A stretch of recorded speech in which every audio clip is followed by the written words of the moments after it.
all participants. I want to start by saying hello. My name is Mike Shelah, and I am the Director of Marketing and Business Development with Advantage Industries. The other gentleman you see at the bottom of the screen is my trusty partner. He is our Technical Account Manager and Principal Design Engineer at Advantage Industries. That is Russell Smith. Say hello to the audience, Russell. Howdy, folks. And I want to give a special thanks to the Federal Business Council for hosting today's event, and in particular, my friend David Powell. David and I have known each other for the better part of a decade, and for years we've been trying to think of ways that we can work together. And when this idea came up, we both thought it was perfect based on our goals and the goals of the Better Federal Business Council. So David, thank you for coordinating this today. And our goal is to educate the audience on what is CMMC and, frankly, to get off your butt and start working on it. The DoD has had conversations around Cyber Maturity Model Certifications, or CMMC, for about 2 years now. And in the last, call it 90 days, they really have stepped up their intensity with coming out with rules, guidelines, publishing timelines. If any of you are familiar, you know that they regulated NIST as a governing guideline to follow for government contractors just a couple of months ago. And NIST is self-reporting. So CMMC will be different in that CMMC will require third-party certification by an organization like Advantage Industries. I want to be very clear that we are not the only people that do this, but we do have skill and expertise and certifications to assist organizations with getting their CMMC. So the next 30 minutes or so, Russell and I are going to talk through some key points for you to learn. And you'll notice in the bottom right-hand corner, there's an email address that says cmmc@getadvantage.com. And you can use that to contact us and schedule your consult. And we'll get a little bit into that. But one of the clear things that we want to discuss with people is who needs to have it and who doesn't. Right. So with that, I'm going to hand things over to my technical account manager and partner, Russell Smith. Russell, please take it. Thank you, Mike. Appreciate it. All right, let's get rolling. So what is CMMC? Well, it's the Cybersecurity Maturity Model Certification. And like Mike said, that's built on some existing cybersecurity frameworks and guidelines set up by the National Institute of Standards, NIST, over in Gaithersburg. And it's basically trying to bring some organization and order to a chaotic market. And built on guidelines, as Mike said, now they're turning something that was optional that you could put on your company's name as a benefit, as a bonus to say, hey, we're NIST 800-171 compliant. Now there's an authorizing, certifying body, an organization through the Department of Defense. Who does it apply to? We're going to go into that a little more, but it applies to everyone who is a DoD contractor or a defense-related business, industrial-based business. So that is everybody from Lockheed Martin and Boeing down to a 10-person company that's a subcontractor or a sub of a sub. Even. Yeah, I've jokingly made the statement that if you're trying to sell janitorial supplies to the DoD, that you want to get your CMMC, and that's not exactly accurate, but it's also not terribly inaccurate. Right. And I think the next point on here, Russell, about the controlled unclassified information really is the determining factor. Mm-hmm. Yep. Yeah, and there are multiple levels of compliance. We were going to explore this. So they have levels 1 through 5 with different degrees of complexity and requirements to meet. And that's based on whether you're selling a hammer to them or a part of a defense system. And it's standardized. So it'll be, again, the same standard applied across companies, different levels, but there's some really nice benefits there. If your company grows, you've already laid the groundwork. You're not moving into a new compliance regime. If your company changes or you merge, you're working in the same framework. And it's really designed to assure the Department of Defense that their vendors are protected and not sneaking things in. That's a nice and the segue feedback here. that we've gotten on this is it's the smaller DoD suppliers that are the biggest risk. You know, your Northrop's, they're by and large doing the right job. Not to say that they're perfect and they're not making, you know, they're invulnerable. Nobody's invulnerable. But, you know, when the DoD put this out, they said, well, when we look at where our greatest vulnerabilities are, where the leaked data is coming from, it's typically those subcontractors or those small prime contractors that haven't put forth the infrastructure, the security guidelines, and the policies in place. Yeah, and it's the companies that, quite honestly, you know, Lockheed, Northrop, those people, they have massive budgets and full security teams, and that's all they do 24/7.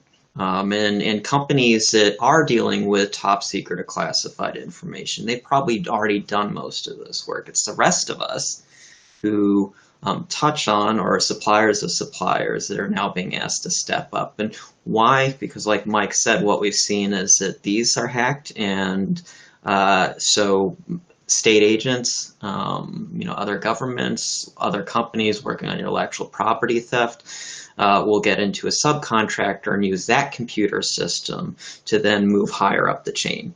So they'll go into the prime contractor's network or try to get into the government contractor's network. Usually they get caught, but just the fact that these things are happening is obviously catching the DoD's attention, and it's a risk, and it was something they want to stop. And Russell, I think what this does is it should help slow down the rumor mill. Yes.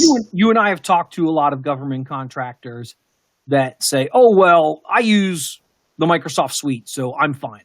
Or, you know, I'm too small, so they're not going to worry about me. Or, you know, we're handling it internally. And can you handle parts of this internally? Absolutely. Absolutely. But as you'll see as we go through this program, to get it done efficiently, cost effectively, you really do want to look at a partner to help you with remediation work as a bare minimum. But you're going to need someone to independently verify the work that you've done. Correct. For the level that you are meant to have. And Russell will get a little bit into that there are 5 different levels to CMMC. And most of you on this call are going to fall into 1 or 3, and occasionally a 2. Right. So who does it apply to? All DoD contractors, regardless of size, regardless if you're a prime or a sub. If you're selling things to Department of Defense, it's going to apply to you. All tiers on the supply chain, so in the defense industry and related. So that can happen to you too. There are possible additions and things that we are expecting that we have heard from our contacts at NIST, our contacts in the security industry, and our partners that we work with, that we're expecting some additional organizations to kind of come down the pipe. That could be property management, leasing, and real estate companies. So if you're renting space to the Department of Defense, or even at some point, I would expect, and this would probably be in the next few years, if you're renting space to a Department of Defense contractor, this could apply to you. There's been concerns, and if you are a defense contractor, you've gotten this bulletin already, to go and remove any ZTE and Huawei equipment from your office. So that could be things like camera systems. That may be managed by the building, not by your company. So we're seeing some of these things kind of creep their way in. We're going to see this expanding outwards a little bit. Design and architecture firms and contractors for maintenance. So, you know, your security person is probably vetted and verified, but what about the HVAC repair? What about the cleaning crew? So we think that some of these companies are eventually going to be roped in here as well, if they're not already. And that's a good point, Russell, because so many people are still trying to figure out what CMMC is. CMMC is not complete. But we have enough data, we have enough information from the DoD that we know that if we work with you, and any organization works with you to get you to that NIST standard, that once CMMC is official, it will be a relatively short, relatively inexpensive, relatively painless process. Right. Because they're only going to add about another 30 or so controls to CMMC on top of NIST. NIST already has 110. Do I have that number right? Yep. But it's a lot. Yep, you got it. There's some interesting exemptions or exceptions. Couple things is if you are, say, an organization that is mostly commercial, you have a team or a subset or division in your company that is a defense contractor, but the rest of the organization isn't. You can just certify that portion of the organization if it is isolated from the rest of the company by various IT and HR network controls. So you could, say, break off your DoD section of the company. They could be on their own network. You only need to certify that. If you're a very large organization, that may be beneficial to you. We find that small and medium organizations, especially if you're growing, we usually recommend take care of the whole company at first. That way you don't have to worry about it as you grow, and it makes the whole company more secure.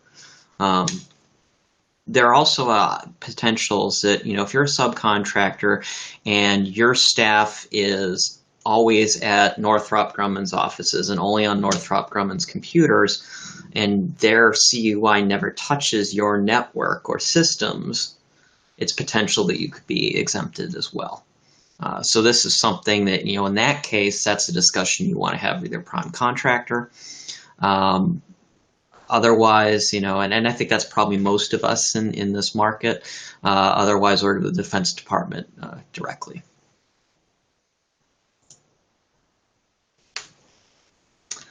Mike touched on where is this coming from? NIST 800-171. And Mike kind of brought up this odd thing that CMMC is still a very new animal.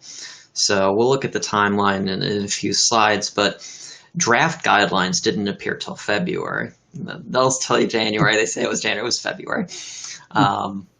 We still don't have final guidelines, but we do know, like Mike said, that everything is based on NIST 800-171. Which is a subset of a federal guideline, NIST 800-53. 171 is basically uncontrolled, unclassified information.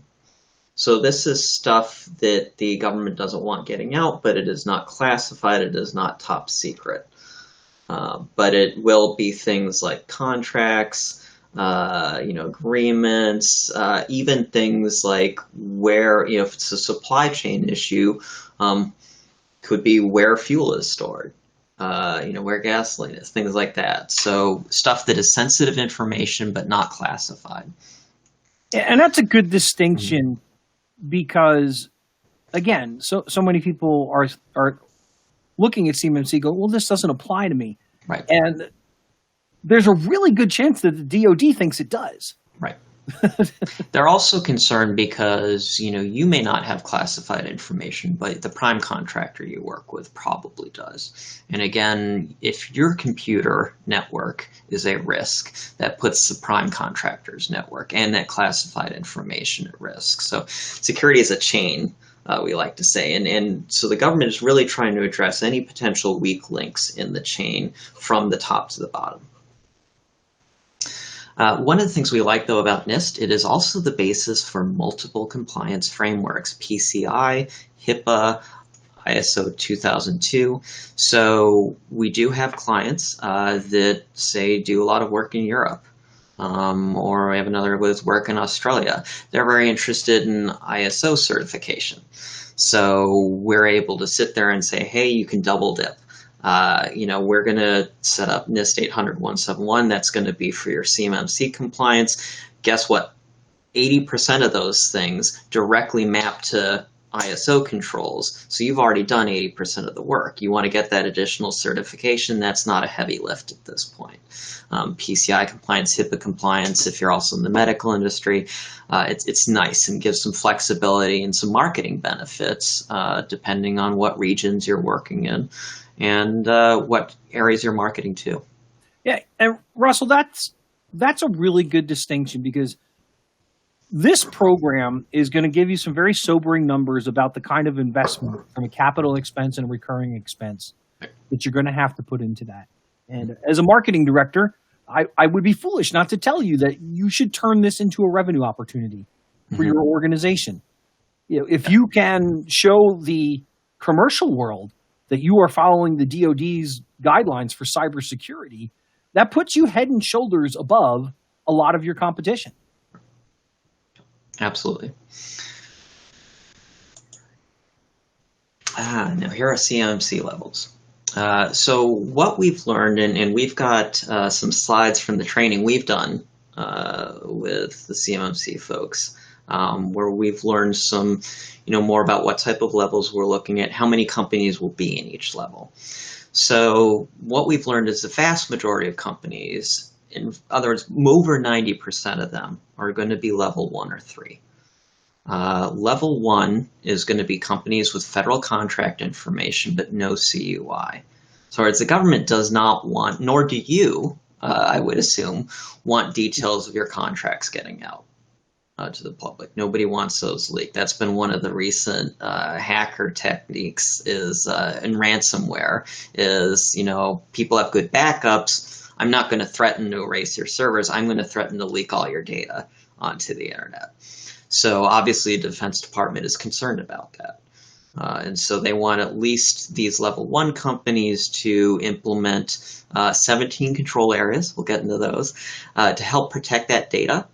At least for the moment, this is a self-assessment questionnaire. So this is not, you're not a direct supplier, you're not a super threat as far as the DoD is concerned, but they want to make sure that you're doing good work to keep their information that you have in your system safe.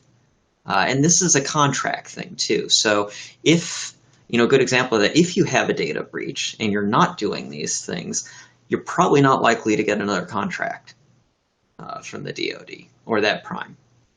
So this, again, like Mike said, this is an important business thing to do too. And I'm going to borrow a term from the HIPAA world for a moment, Russell. When it comes to doing compliance for a medical practice, HIPAA uses the term reasonable and appropriate action.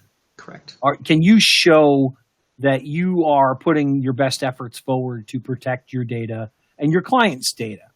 And the unfortunate answer to that is 80% of businesses, the answer is no. Mm-hmm. So that level 1 would put you head and shoulders above the majority of your competition just by taking that effort. Yeah.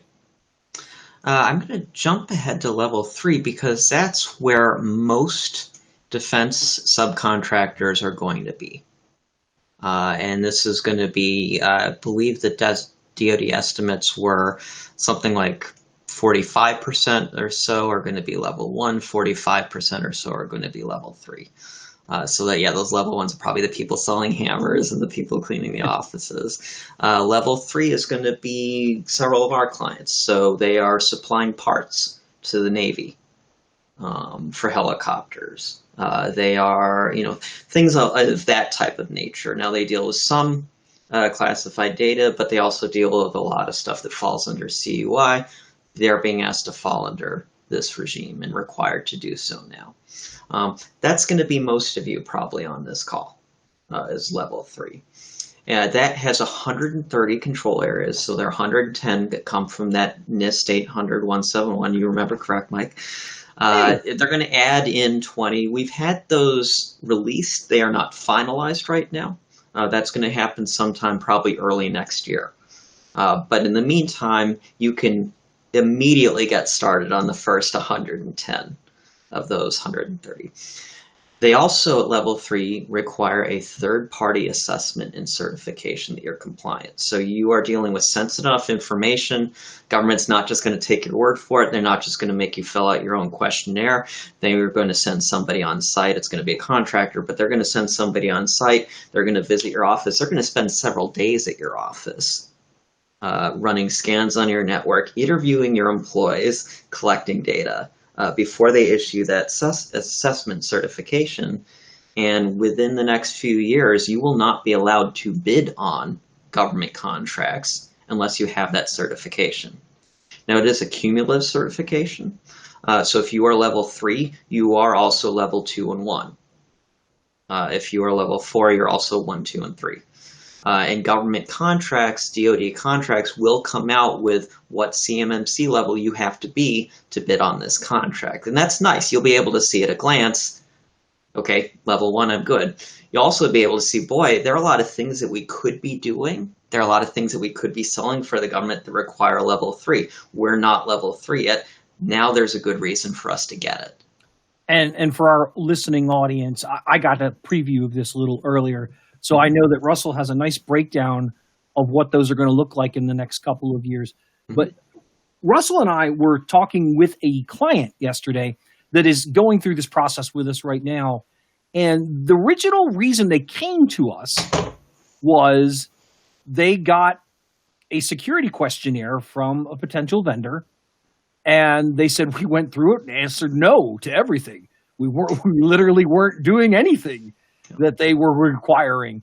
And that's when they said, we probably need to look at this NIST standard. And we had a call with the client yesterday to go over our findings so far to see how many controls they're hitting. And big surprise, they weren't hitting any. They had a negative score. And they said, well, and we told them, well, the good news is by applying ABC XYZ to your account, we're going to immediately raise that score level, and we're going to get you on the road to NIST compliance. And then once CMC is a bid requirement for you, we'll be able to quickly scale you to that, which gave the customer a tremendous peace of mind because they've been working in this space for many years, but in a lot of ways, they're still a startup. They only have 20 employees, and they have a couple of national presence. But they've been doing a lot of work in that space, and they're like, we don't want our livelihood to go away. So now that they're taking these steps, it's made leadership feel a lot better. Right. 4 and 5. Actually, let me jump back to 2 a second. So 2 is an interesting category, and really, DoD feels that 2 is a transition category. And you can see from the number of controls right here, 17 controls for level 1, 130 for level 3. There is a major jump in what you have to do, the time you have to invest, and the money you have to invest to go from 1 to 3. DoD recognizes that. And they recognize that we are also in a transition over the next 5 years into CMMC compliance. So what they will be doing, at least in the initial years, is also providing a level 2 certification, which is basically for companies that are on the path from 1 to 3. Taking that time to implement it may take months, may take a year, may take more than a year if you're a larger organization. So recognizing that, they want to give some contracts, some opportunities for people to fall in that middle area, especially in the first initial years. 4 and 5 we're not going to touch on much, and I'm going to jump ahead to, let's see, you know what, I don't have that as a slide, but I will tell you. The data that we were getting from the DoD, they expect to be, again, 45% for 1, 45% for 3. That's something like 45 to 50,000 contracts total the DoD issues a year. They are expecting level 4 and 5 contracts to be in the double digits. So very small. We're talking 20, 30 contracts. So we're reading that, at least at this point, as that's a Fortune 100 company. That is one of the big contractors. And so we're not going to go too much into that. But a good example of that would probably be somebody like FireEye and their hack the other day. So it would be companies that have a bullseye on their back. They're known to possess a lot of government information, and they are a target for state actors. Specifically because of how much they know. And like I said, the FireEye hack that was reported the other day is probably an example of a company who would be in that level 5 area. And they need to do extra protections to check for that somebody's after you all the time. One of the things I touched on, these controls, I said 110 controls. So what are controls? What are control areas? And this also gives us a little bit of an idea of the heavy lift involved here. Basically, controls are broken down by operational areas and areas of the company and who can process those. So there are things like access controls. A lot of that's physical access controls. So that is who has access to the building, Who can, what kind of card reader do you have? Do you have photo IDs? So there are things like that. And those are things that touch your HR department and your facilities department. They don't touch your IT department. So that's also one of the very interesting things that comes out of this is your IT department is probably leading the charge here. But it's going to come to HR, it's going to come to facilities, it's going to come to various different teams in your organization who will have to weigh in and provide input. Awareness and training. That's one we do a lot of. So our clients, we have cybersecurity training and testing that happens every month. It's scheduled. We have to report on it. We have to track it. We have to follow up with people that get tricked by a phishing email. We do a lot of that. There's auditing, accountability, configurations, network policies, HR policies, information policies. So how are you separating out confidential information so the whole company can't access it? You have to document who has access to that confidential information. How are you maintaining systems? How are you keeping things going? So there are these broader categories, and each one has several different requirements underneath, and each one of those has components, has multiple pieces of documentation that you may need to supply. And to touch on that for just a moment, Russell, the typical audit environment is a cybersecurity company. You'll retain them for a fee, and we're going to get into fees a little bit later. But you pay them their fee, and they run a report that does a very thorough investigation of your business. And as you said, they do some on-site work as well. And that report tells you everything that's wrong. And then they say to you, okay, well, when you've fixed everything that I've told you is wrong, let me know and I'll come back and I'll give you your certification. And that's the common model. I'm sure many of you on this call today have experienced something like that in one form or another. Right. We've taken a slightly different approach. The training is a great example. We believe in ongoing training on a regular interim. And not just that, but taking in the human factor that, hey, Bob didn't take the quiz this week, and he didn't take it last month. He didn't take it the month before. And, oh, look, Bob's the one that clicked on the phishing email that we sent out. So we work with our clients to let them know where their greatest vulnerabilities are so that we can help fix them. Not just on the machine side, but on the human side. Yeah, absolutely. I think we've touched on this probably at this point, but just to kind of, here's what we're looking at going forward. So originally, the initial kind of release, and even as far back as the spring, so not that long ago, we were still being told that somehow everybody's going to need to be CMMC compliant by November. And we knew that was impossible. Everybody else in the industry knew that was impossible. The defense contractors knew that was impossible. So they've moved that timeline and they're phasing things in, which is, kind of what we expected.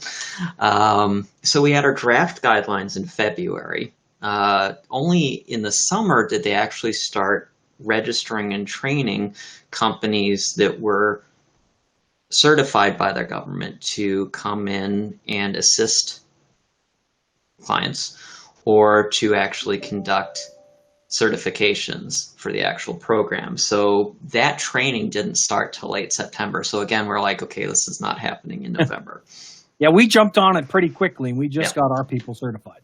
Yeah. So what they did say in November, and again, you're probably already aware of this, is that there is an interim rule that went into effect November 30th that you need to have a NIST 800-171 assessment on record with the DoD prior to a contract award. So they're not going to take away any existing contracts you have. If you want to bid on a new one, you have to be somewhere on this NIST 800-171 process and going with it. So they want you making this journey now rather than when they're actually enforcing it on the contract.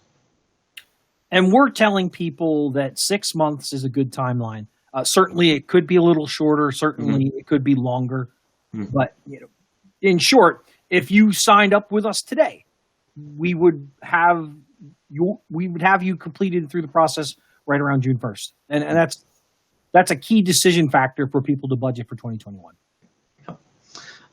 Then what they're doing is this phased rollout. And so, as I mentioned before, contracts are going to have a CMMC level specified on the contract for up for bid.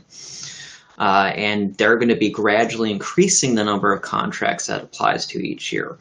We have not received guidelines firmly on what types of contracts, but based on, again, our discussions with folks at NIST and some of our security partners, it's going to be based on company size, contract type, CMMC level, and the DoD's perceived risk level in terms of the contract. The numbers they're rolling that out in is 1,500 next year. That's the estimate. 7,500 the year after that, 25,000 by 2023, and pretty much all of them by 2024. The numbers ticked up very slightly in 2025. But basically, I would say, in the next 3 years, half of them are going to be there, and then 5, all of them are going to be there. So you've got time to address it, but you want to start addressing it now.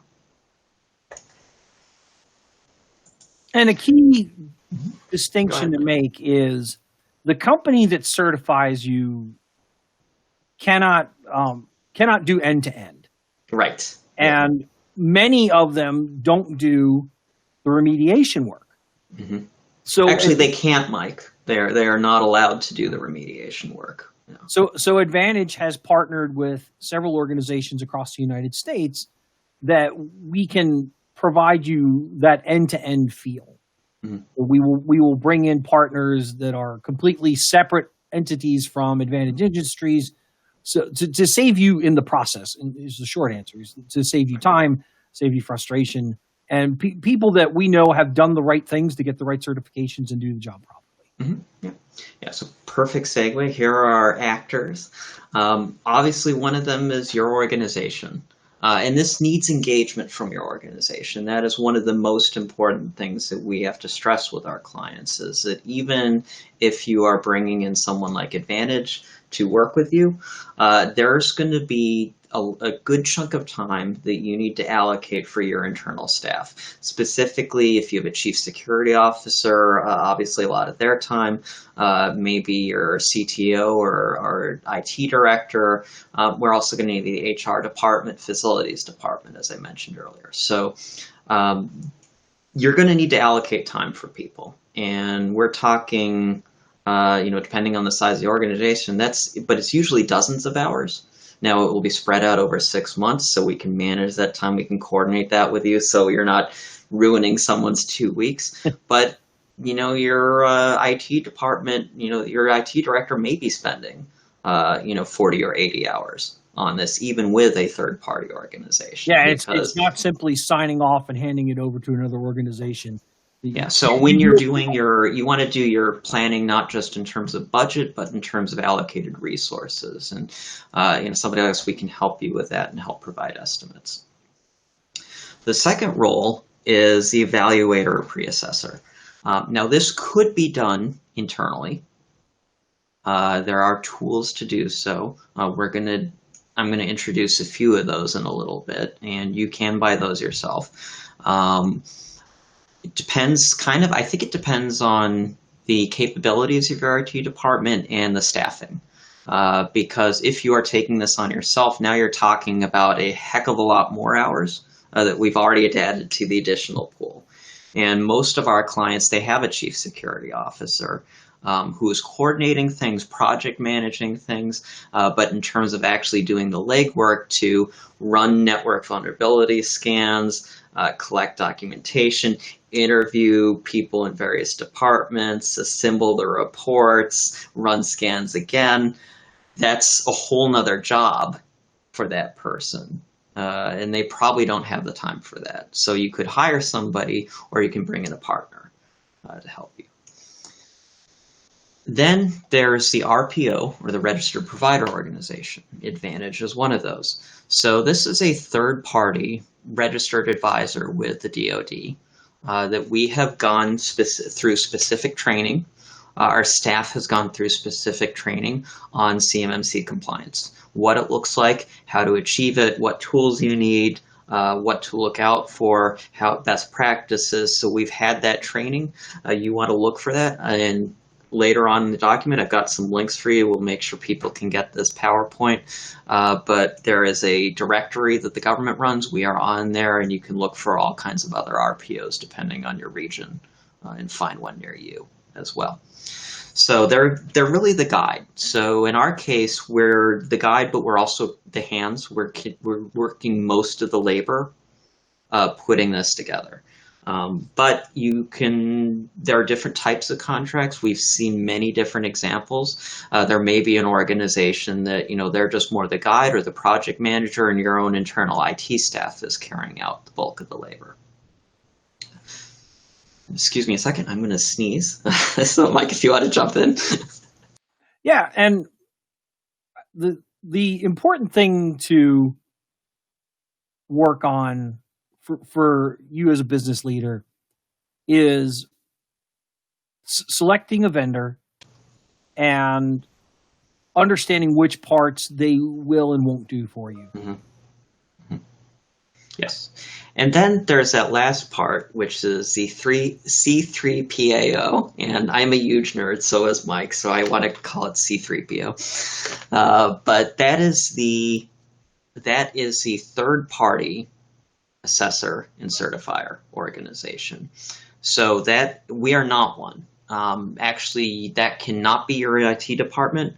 That cannot be your RPO. And think about it this way, you can't grade your own homework.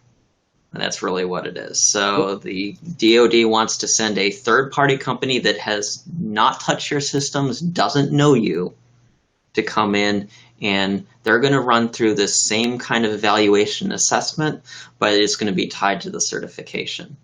Now, and that certification is you have it or you don't. So if you fail, you're going to need to take it again. Now, usually there's a grace period. Or we're expecting one, I should say. What we've been told is there will be a grace period, that you will have 90 days to remediate discovered issues. But we are still waiting on final details on what that sort of grace period and remediation would look like. But ideally, you never want to call in that certification because it's expensive, it's complicated, it's time consuming, it's going to take several days. Don't call that in until you feel you're ready and you have verified that you're ready and you will pass. So you want to be fully prepared before you bring these folks in. It's studying for the test, I guess, to use the same metaphor. Yep. All right. So how do you prepare? First off, you want to determine your CMMC level needs. And I would say, for most of us, if you're a sub, go to your prime contractor. And say, based on what you're seeing on the types of contracts I'm doing for you now, what do you anticipate my level will be? If you're prime, go direct to the DoD and get some guidance there. Now, they may not know yet. They may still be trying to figure that out themselves, but I think, they can kind of give you the guidance. They can also probably tell you if they're expecting you to be level 1 or 3 pretty quickly. And again, we set up the CMMC at getadvantage.com specifically for people viewing this through the Federal Business Council. So after seeing this, any questions you have, you can send a message there, and myself and Russell are happy to get on a phone call with you and go over your unique situation and help you best prepare. And that's not about charging you a fee. That's about helping you get aligned so that you buy the right things when it is time to buy. Absolutely. The other thing is you want to collect all your existing documentation because a lot of this, those 130 controls, all fall into a policy manual and very extensive documentation. So as far as CMMC is concerned, is if it's not documented, it doesn't exist. But most of you hopefully have already some pretty extensive IT, HR, and security system documentation. So anything that you have, that's going to save work down the road. And one of the things that Mike talked about earlier is, we had this client, we ran the assessment, failed, negative score. But one of the things we're able to do right away is, okay, you actually have this policy documented. Great. Well, that's a point. That gets back. So instantly we can bring the score up. One thing I recommend is NIST makes their self-assessment handbook available. It's good to look through, at least through the table of contents and some of the topical areas so you can better understand the types of things that are going to be evaluated, the types of controls that they're going to be looked at. Also, I feel it'll give you a good idea of, and you share this with your IT department, you share this with your CSO, it'll give you a good idea of what level of outside assistance do we need? If you're going through it and nothing makes any sense, well, that's a really good indicator. Or you may say, okay, we're going to need special help in these areas here, but we're okay in this area. So I think it's a good idea to just read through and familiarize yourself. It's over 70 pages. Don't read the whole thing. Go through the highlights. Look at the areas you're worried about. Yeah, Russell, that's a great point. Russell and I were actually on a call with a prospective client yesterday, and after about 30 minutes, we came to the conclusion that the best way that we can help this client is by facilitating them to demo a SIEM. Right. And in the CMMC world, a SIEM, SIEM, is really going to be critical, particularly for level 3 and above. Right. And it's a significant investment. Mm-hmm. And this client runs a very tight ship. He knows what he's doing. He's got a strong team. But that was the one thing. Yeah, he's somebody that you probably run the assessment and you say, hey, you are 95% of the way there. But we were able to pinpoint and identify, okay, here's an area we need to address. So we're setting up a demonstration for him in January so that his CISO can evaluate and determine what's the best course of action. And we recommend contacting a qualified RPO, not just because we're one, but because it is complicated. There's a lot of time here. There's a lot of money involved. And so pull in somebody who's an expert, who's had that training from the DoD, who knows where the time and money should be spent. I think that's the most critical thing. Yeah. There are a lot of security products out there. Security is the new magic word in marketing, right? So there are a lot of services out there that will be sold as something you need, but you may not. And so it's good to bring in somebody who's working off a templated program, who knows exactly what you need and the things that you don't need to spend on. And Russell and I talk a lot about the CMMC myths or the rumors. Yeah. And one that came up the other day was, can I use the Google suite and be compliant? And the short answer is not now. Now, we suspect that Google will invest time so that their product suite can be certifiable, but that's not happening anytime soon. Right. That's a minimum of 12 months out and maybe even longer. So again, but we want to have those conversations with folks like you to understand, where are you strategically? What are the things that you have in place that don't need to be changed? But what are the things that you need to add, or what are the things that need to be edited and updated? Right. Yep. The process. So let's say you're undertaking, you've decided, hey, we need to do this thing. Your IT department's starting, you brought in an RPO. How do we go about it? One thing that we absolutely recommend is a compliance tracking tool.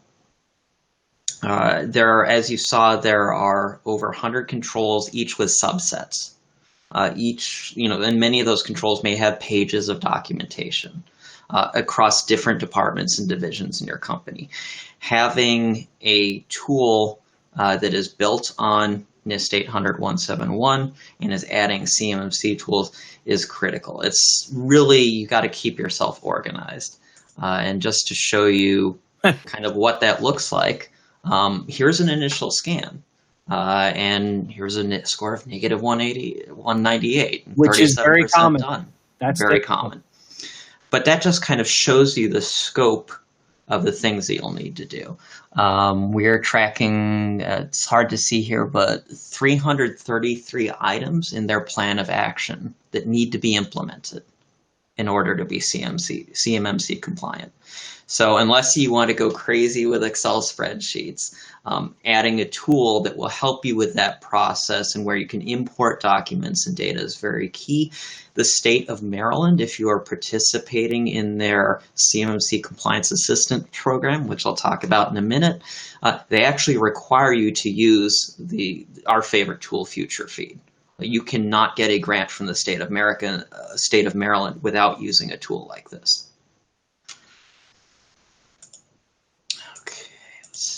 Let's see, initial pre-assessment. So this is an initial security scan.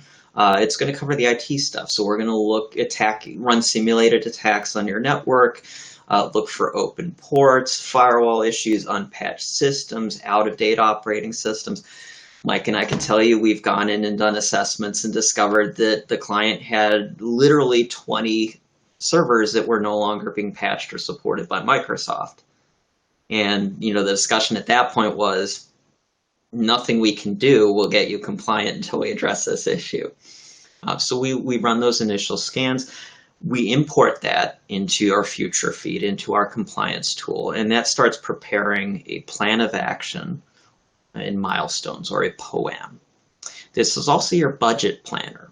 So we will identify what investments do we need to make. This is why we like using these planning tools too, because chances are you're doing a lot of this stuff. And that's one of the encouraging things. I know we've been a little heavy here today. Chances are you're doing many of these things. It may just be documenting them. And so the POAM helps us evaluate what we're doing, what we need to do. Yeah, the client that Russell and I were on the call with yesterday, we said, once we implement these 2 or 3 things for you, you're going to have 40 of your 130 controls now covered. Right. And that's a nice big jump for doing relatively simple items. And right. A lot of times, as Russell just said, it's nothing more than that. Next, you're going to be writing a lot of policies. So we're working with the HR team. We're working with the IT teams. We have templates for these.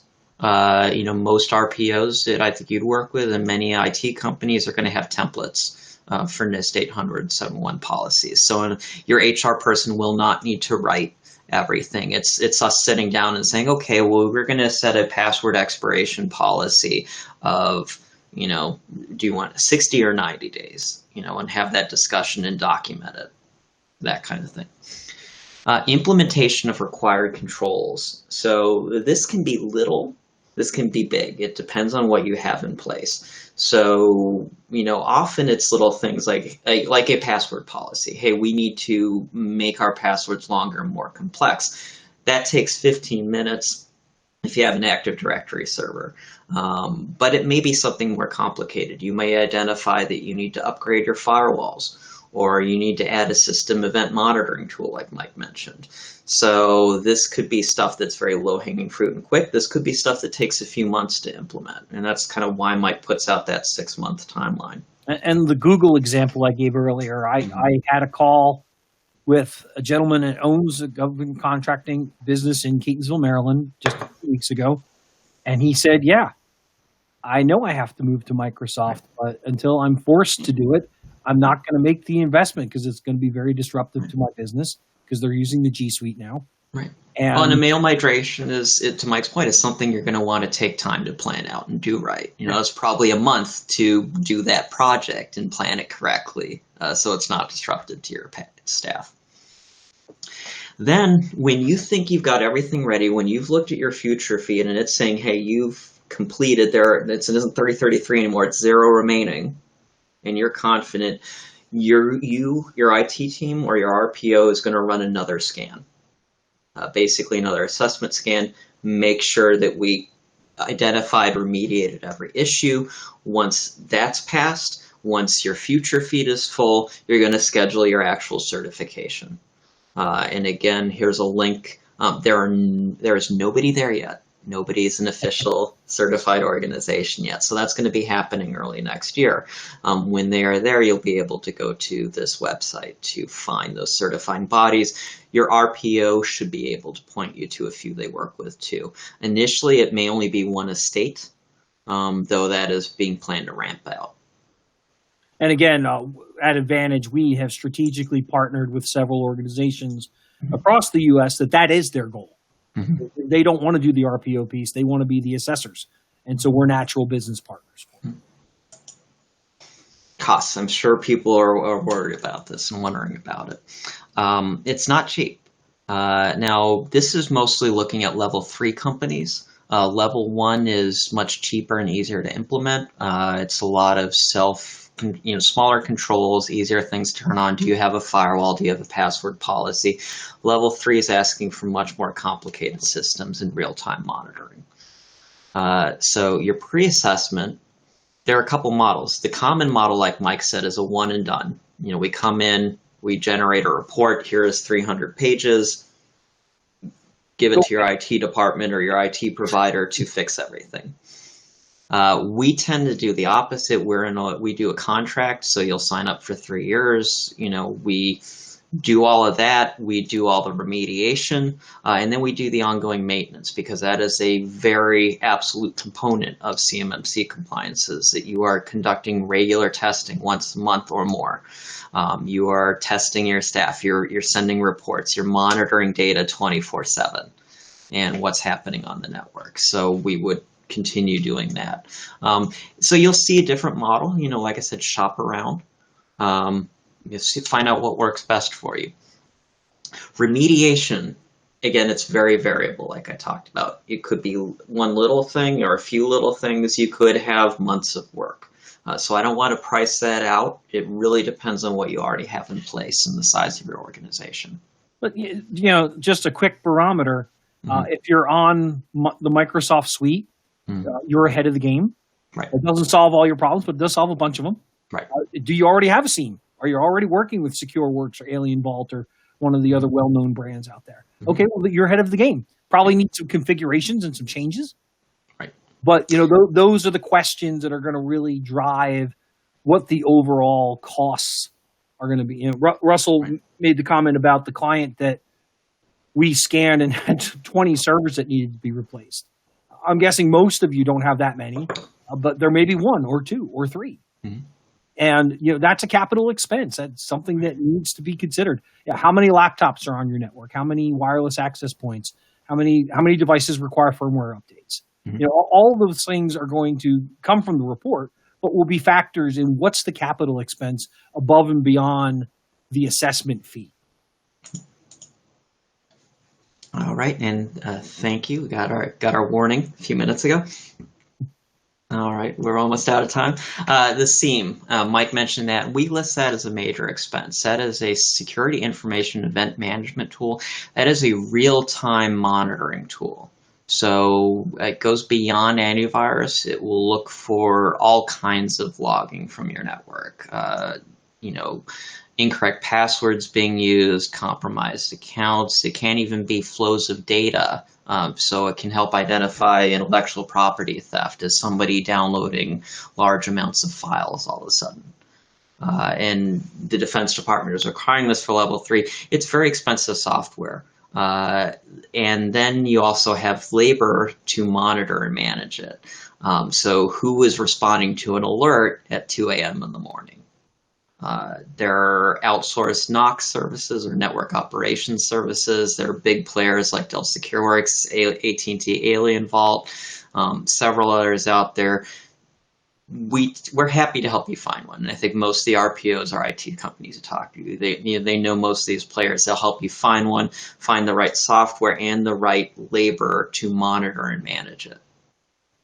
There are also contracts that will even include things like an incident response team.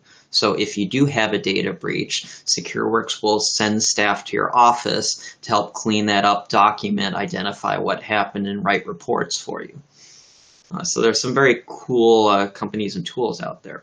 You're going to need that compliance engine.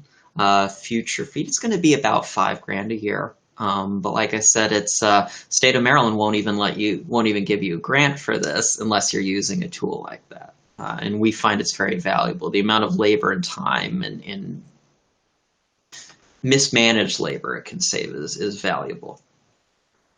A couple of other things we see.